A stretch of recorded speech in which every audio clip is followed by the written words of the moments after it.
റമദാനിൽ ഒരാൾക്ക് ഇബാദത്ത് ചെയ്യണമെന്ന് തോന്നുന്നുണ്ടെങ്കിൽ, ആഗ്രഹമുണ്ടെങ്കിൽ റമദാനിൽ തൗബ ചെയ്ത് റെഡിയാവൽ അതിന്റെ മുമ്പ് എന്നെ സംഭവിക്കും. അതിനാണ് പാച്ച മലയാളത്തില് നമുക്ക് തിരിയുന്ന ഭാഷയിൽ റജബും ഷാബാനൊക്കെ തന്നത്. അല്ലാണ്ട് ഇപ്പൊ എന്താ? റമദാൻ മുതലായി ഒരാൾ എപ്പോഴാ പറയല്? അൽഹംദുലില്ലാ, ഈ പ്രാവശ്യം റമദാനിൽ ഞാൻ എല്ലാ ഫർളും നിസ്കരിച്ചു. അങ്ങനെയാണ്.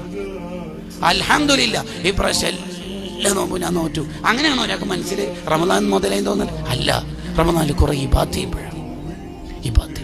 അതൊരാൾക്ക് തോന്നണോ? പിരടിയിൽ തെറ്റിന്റെ ഭാരമോ ഹൃദയത്തിൽ ഹറാമിന്റെ ഇരുട്ടോ ഉണ്ടെങ്കിൽ, തൗബയും ചെയ്യാൻ ഒരാൾക്ക് മനസ്സ് വന്നിട്ടില്ലെങ്കിൽ കയ്യൂല റമദാനിൽ. കാരണം മൂപ്പരുടെ പിരടിക്ക് ഭാരമുണ്ട്. മൂപ്പരുടെ ഹൃദയത്തിൽ തെറ്റിന്റെ നുക്തത്തുൻ സൗദാ കല്ലാ ബൽ റാന അലാ ഖുലൂബിഹിം, ഹൃദയത്തിൽ തെറ്റിന്റെ കറയുണ്ട്. ഫത്തൗബു മിഫ്താഹുൻ ലികുല്ലി ഇത്വാഅത്തിൻ വഅസാസു കുല്ലിൽ ഖൈരി അജ്മഅ അശ്മല. അത് കീലുണ്ട്. മോനെ, നന്നാവണമെന്ന് പൂതിയുണ്ടോ? തൗബ ആണ് ആദ്യത്തെ കവാടം. അതില്ലേ? ഇതിനാണ് 60 ദിവസം 2 മാസം അല്ല ചെയ്ത ഏക താല്പര്യം തൗബ ചെയ്ത് നന്നാവാനാണ്. അതാണ് 57 ദിവസം മുന്നിൽ നിന്ന് കഴിഞ്ഞിട്ടുണ്ട്.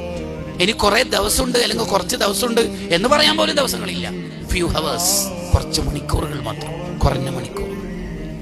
അത് ഒറ്റയ്ക്കിരുന്ന് അള്ളാഹിനോട് പൊട്ടിക്കരഞ്ഞ് നമുക്ക് തന്നെ നമ്മളെ തെറ്റ് പൊറുക്കുന്നുണ്ട്, റബ്ബേ പൊറുക്കുന്നുണ്ട് എന്ന് തോന്നും വിധത്തിൽ പൊട്ടിക്കരഞ്ഞ് തൗബ ചെയ്ത് നന്നാവാതെ റമദാനിലെ കാര്യമായിട്ടൊന്നും ചെയ്യാൻ പറ്റൂല.